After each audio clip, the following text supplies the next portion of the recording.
Weddings are supposed to be the beginning of forever, a moment filled with love, joy, and celebration. But for one young bride in the small town of Ashland, Oregon, the happiest day of her life spiraled into something dark, twisted, and ultimately fatal. Claire Monroe had always dreamed of a June wedding. Growing up in Portland, Oregon, she was the type of girl who meticulously planned her future down to the finest detail. Her bedroom walls were once covered with magazine clippings of dresses, flower arrangements, and cake designs. She maintained scrapbooks and binders full of color swatches, potential venues, and guest lists, all carefully curated long before she ever met the man she'd eventually walk down the aisle toward. Her vision was clear, a romantic outdoor ceremony, framed by nature and blessed by sunshine. At 26 years old, she was finally getting everything she wanted. Her parents had spared no expense. They had booked Lithia Park, nestled in the heart of Ashland, one of Southern Oregon's most picturesque and romantic destinations. The park's sprawling greenery, with tall sycamores and the gentle flow of Ashland Creek nearby, seemed almost too perfect for reality.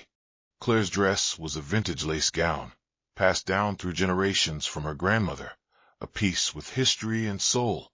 It had been carefully restored, its delicate stitching and subtle floral embroidery glowing softly under the late afternoon sun. Guests had flown in from as far as New York, Chicago, and even London, all to witness this day. Her groom, Ryan Walters, 28 years old, was a charming and thoughtful software developer originally from Sacramento, California. The couple had met 3 years prior at a tech conference in San Francisco. Their connection was instant, a magnetic pull neither of them expected, but both surrendered to. The romance that followed was a whirlwind: weekend trips, midnight phone calls, and surprise visits. Ryan was kind, intelligent, and funny. He had an easy charm and a gentle steadiness that anchored Claire during chaotic moments. Most importantly, he seemed deeply in love with her. He admired her quirks, supported her dreams, and made her feel safe. Yet Claire could never shake a strange, quiet feeling about Dean Harris, Ryan's best man and longtime friend from college. Dean was tall, with a chiseled jawline and eyes that seemed to read too much. Always impeccably dressed, always present, sometimes too present. Dean's confidence bordered on arrogance, and his closeness with Ryan occasionally felt too intimate. He had a way of standing just a little too near, of sharing glances with Ryan that felt like silent conversations Claire wasn't invited into. Still, she told herself, she was being irrational, chalking up her discomfort to pre-wedding jitters. At exactly 3 p.m. on June 12, 2010, Claire walked down a grassy aisle lined with fresh lavender and white rose petals. A string quartet played softly in the background as guests turned to watch. Her mother, seated in the front row, wept softly behind a tissue, while her father sat stone-faced, holding the edge of his chair as if to ground himself in the moment. Ryan stood at the altar, looking handsome in his tailored navy blue tuxedo. His eyes lit up at the sight of Claire. Beside him stood Dean, wearing a matching tux, his expression unreadable, a tight-lipped smile that didn't reach his eyes. "I, Ryan, take you, Claire, to be my lawfully wedded wife." The ceremony went off without a hitch. The couple exchanged vows, rings, and promises. The guests erupted in applause. Champagne corks popped, and camera flashes lit up the golden hour. Every moment felt like a dream. Photographers caught the newlyweds' first kiss, their walk down the aisle as husband and wife, and the embrace of well-wishing friends and family. Later that evening, the reception at Ashland Springs Hotel unfolded like a page from one of Claire's bridal magazines. Candlelight bathed the room in a warm glow. Her favorite indie folk band played under a canopy of twinkling fairy lights. The scent of peonies and eucalyptus filled the air. Guests laughed, danced, and clinked glasses. But beneath the surface, something else stirred.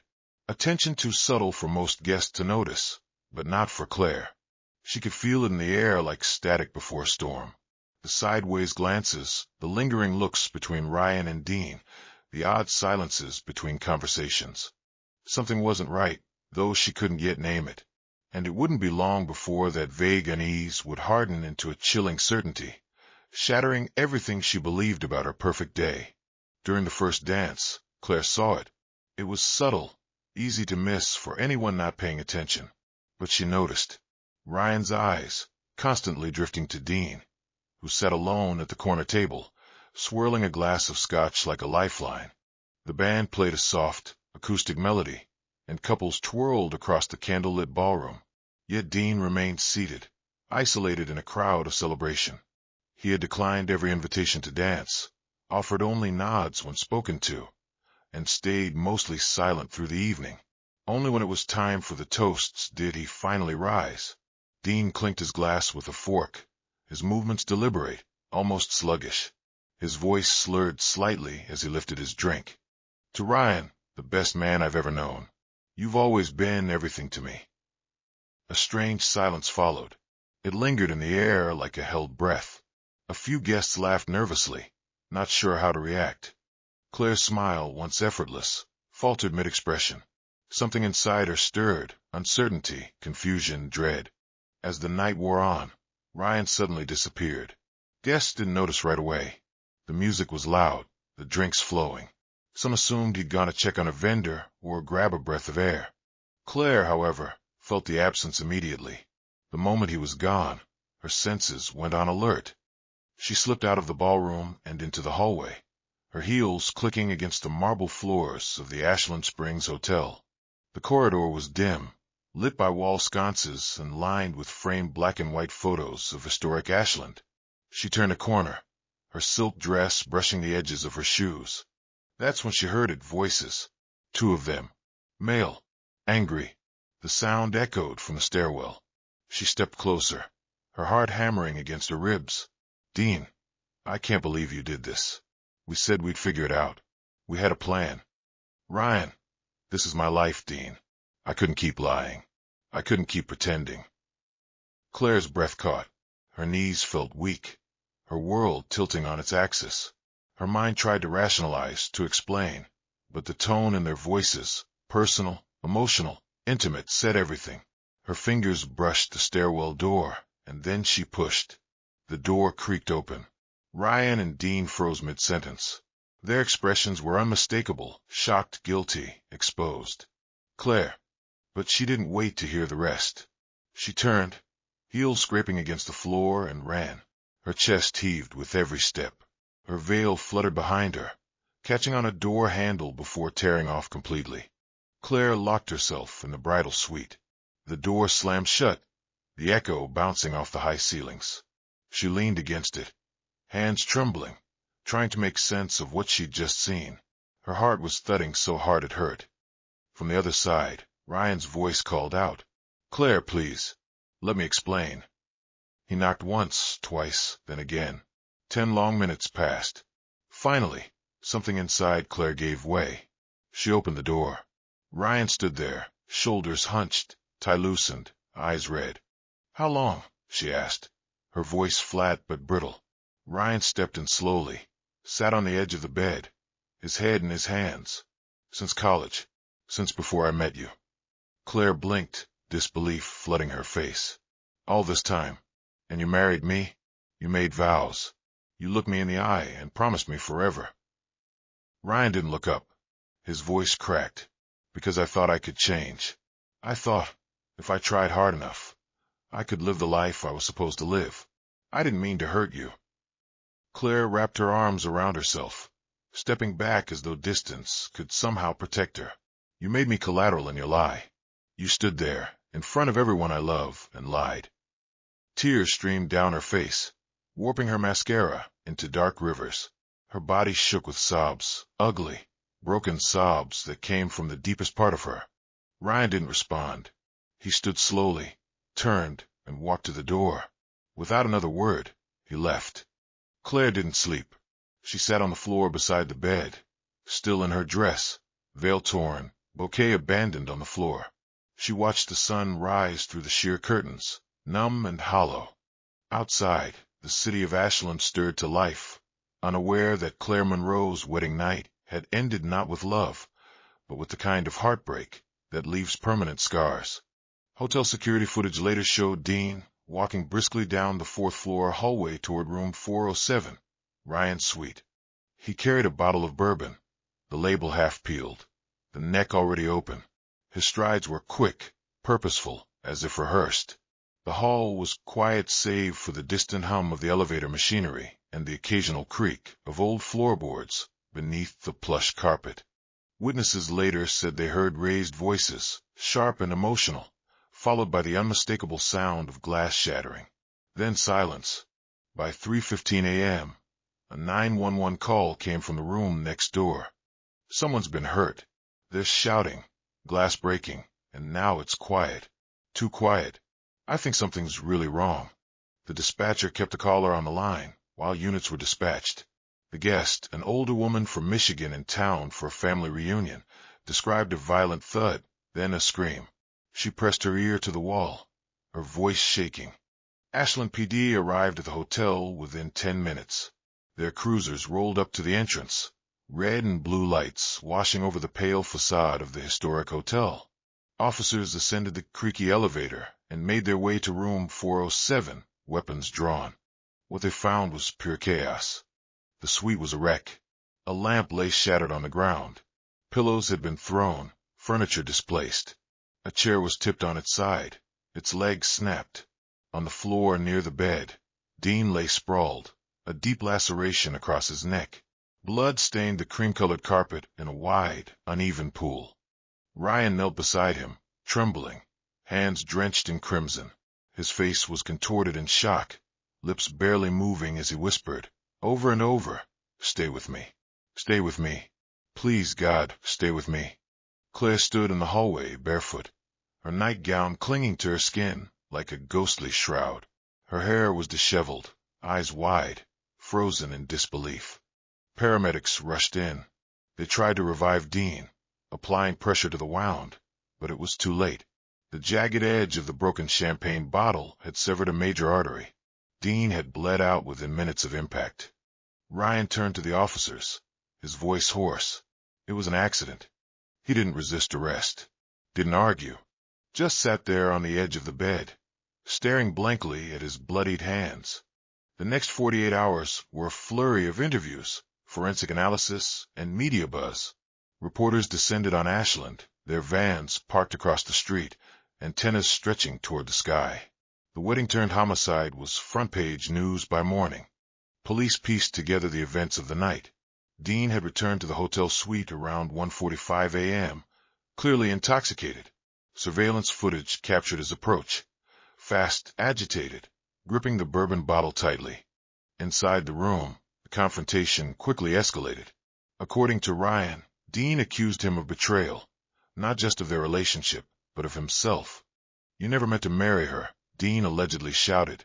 According to Ryan's testimony, "You did it because you were scared, because you couldn't admit who you really are." Ryan said he tried to calm Dean down, but Dean wouldn't listen.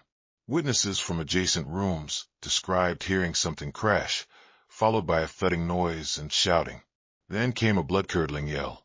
During the struggle, Ryan grabbed the champagne bottle, one they'd received as a wedding gift. In the scuffle, the bottle shattered. The jagged glass caught Dean's neck at the worst possible angle. Toxicology confirmed that Dean's blood alcohol content was more than twice the legal limit. He was legally intoxicated. Ryan had minor scratches on his forearms and a small bruise on his cheekbone. Claire corroborated to police that Dean had been drinking heavily throughout the night. She also noted his erratic behavior during the reception. Ryan was arrested on suspicion of manslaughter. His bail was set at $50,000. A family attorney arranged for immediate release, and Ryan walked out of Jackson County Jail by noon the following day, face covered by a hoodie, flanked by 2 lawyers. News outlets had a field day. "Wedding turns deadly in Ashland," one headline read. Another, "Bride discovers secret affair, best man dead hours later." But for those involved, it was more than a headline. It was a nightmare, a tragedy that none of them could wake from. Claire refused to speak to the media. She checked out of the hotel 2 days later and was escorted by her father. Her wedding dress, still hanging in the closet, was left behind. Investigators continued combing through messages, emails, and call logs. Ryan's phone revealed months of conversations with Dean, some affectionate, others filled with tension. There were promises, arguments, emotional pleas. One text from Dean, sent 2 weeks before the wedding, read, "Are you sure you want this? Because I don't know if I can stand there and watch you lie." Another from Ryan, "I'm sorry. This is the only way I know how to survive." The evidence painted a picture of two men caught between desire and fear, between the life they wanted and the life they thought they were supposed to live. And Claire had unknowingly become the collateral damage in a storm she never saw coming. She would later tell close friends that the hardest part wasn't the betrayal. It was the realization that she had never truly known the man she married. As the case moved toward trial, emotions in the town ran high. Supporters of Ryan insisted it was a tragic accident. Others believed it was avoidable, that suppressed truths and fear had festered into something lethal. Ryan remained mostly silent, attending court dates with minimal expression. Claire did not attend. She had moved in with family across the state, filing for annulment within the first week after the incident. And Dean's family held a quiet funeral in Eugene, Oregon. Only a few close relatives attended. His obituary mentioned his charm, his intellect, and his ability to light up a room. It did not mention the secret he carried until the end. Claire filed for annulment within 7 days. The papers were filed swiftly and quietly, without ceremony. No drawn-out hearings, no media statements, just a final stroke of a pen on paper, dissolving what had barely begun. Her family stood by her, though the shock hadn't worn off. The veil hadn't even yellowed in storage. Claire returned the wedding gifts unopened, each box a reminder of a day rewritten in tragedy. The town of Ashland buzzed with rumors. Grocery clerks whispered. Teachers paused mid-lecture. Baristas gave knowing glances when customers brought up the name Walters. The picturesque town, known for its Shakespeare Festival and rolling vineyards, found itself starring in a modern-day drama of love, betrayal, and death. Local news anchors discussed the tragedy with somber expressions, replaying blurred footage of police cars and flashing lights. An unexpected twist to what should have been a joyful celebration, one reporter said. Talk radio stations took calls from listeners offering theories, outrage, or sympathy. But no one had answers, only fragments. Blogs speculated about the nature of Ryan and Dean's relationship. The blogosphere lit up, particularly among LGBTQ+ circles. Posts circulated with titles like "Repression Kills," "The Ashland Wedding That Wasn't," and "Behind the Smile, A Groom's Hidden Truth." Some speculated that Dean had planned to intervene during the vows. Others wondered if Ryan had planned at all. But the truth, elusive and fragile, remained sealed in silence and court records. Claire vanished from public view. Within weeks, her social media went dark. Photos disappeared. Statuses deleted. She turned down interview offers and ignored book deals. One friend, under anonymity, told reporters she just wanted to disappear. Not from shame, just from the noise. Friends later revealed she moved to Burlington, Vermont, seeking anonymity. Burlington welcomed her with snowfall and silence. She found an apartment above a coffee shop and took a job at an independent bookstore named Maple and Ink. The owner, an older woman named Denise, never asked questions. She offered tea, not sympathy.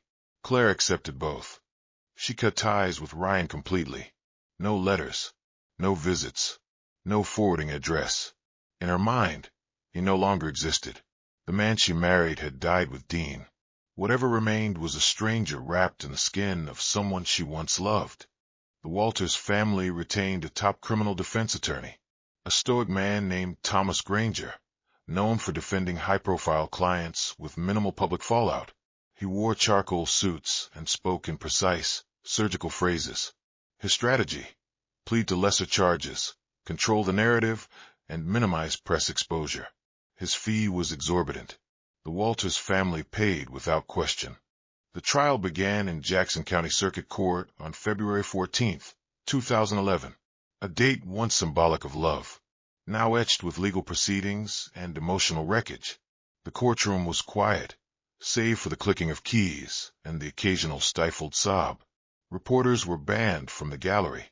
Sketch artists captured shadows of people trying to maintain composure. Ryan pled guilty to involuntary manslaughter. He stood pale and motionless as the charges were read. He claimed self-defense, saying Dean had lunged. That panic overtook reason. But the prosecution painted a different picture. A moment of rage when hidden truths could no longer be contained. The judge weighed intent against consequence. He claimed self-defense, but admitted guilt in escalation. His voice cracked during the admission. I didn't mean for it to happen. I just lost control. The words hung in the courtroom like dust in sunlight. Claire wasn't there to hear them. She never attended. He was sentenced to 5 years. Served 3. The judge delivered the sentence with weary eyes. Your repression became a powder keg, Mr. Walters. And when it exploded, it destroyed more than one life. Parole was granted early for good behavior. But freedom, Ryan would learn, was relative. Dean's funeral was held in Seattle, where his family resided. It was a rainy afternoon, appropriate, some said. The church was small but packed. Old college friends.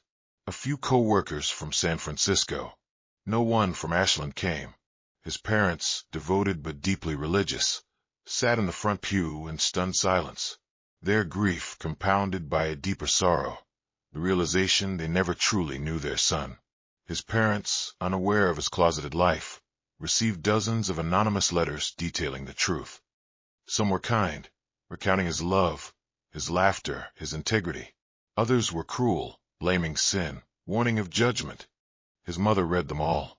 She kept the ones filled with grace, burned the rest. A quiet act of defiance. Some offered sympathy, others condemnation. Claire began therapy in Vermont. She saw a woman named Dr. Lisa Monroe twice a week. They talked about trauma, identity, and the weight of unfinished stories. Claire found solace in silence and structure. She learned to name her pain, to sit with it instead of outrunning it. Friends said she never dated seriously again. There were coffee dates, one awkward dinner, a short-lived connection with a woman named Julia, who also worked at the bookstore. But Claire remained emotionally unreachable, like a lighthouse whose beam never turned inward. She worked at a bookstore, kept a low profile. Her days followed a rhythm. Open the shop, stock shelves, recommend novels. She read obsessively, memoirs, crime thrillers, poetry. Stories where endings were clear and fates well earned. Sometimes, at closing time, she stared out the frosted window and whispered Dean's name. Ryan served time in Oregon State Correctional Institution, a medium-security facility outside Salem. Gray walls, harsh lights. He rarely spoke, ate alone, and avoided chapel services. Inmates called him groom.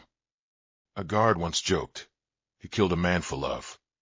Ryan didn't correct him. In prison, he kept to himself. He avoided fights, avoided gossip. His past, both a shield and a scar, kept others at bay. Time moved slowly. Nights were the hardest. He earned a GED diploma, volunteered in the library, and refused interviews. He learned to shelve books by author. He read James Baldwin and Carson McCullers. When a reporter requested a prison interview for a documentary titled The Wedding Lie, Ryan declined with a handwritten note. Some things are better left buried.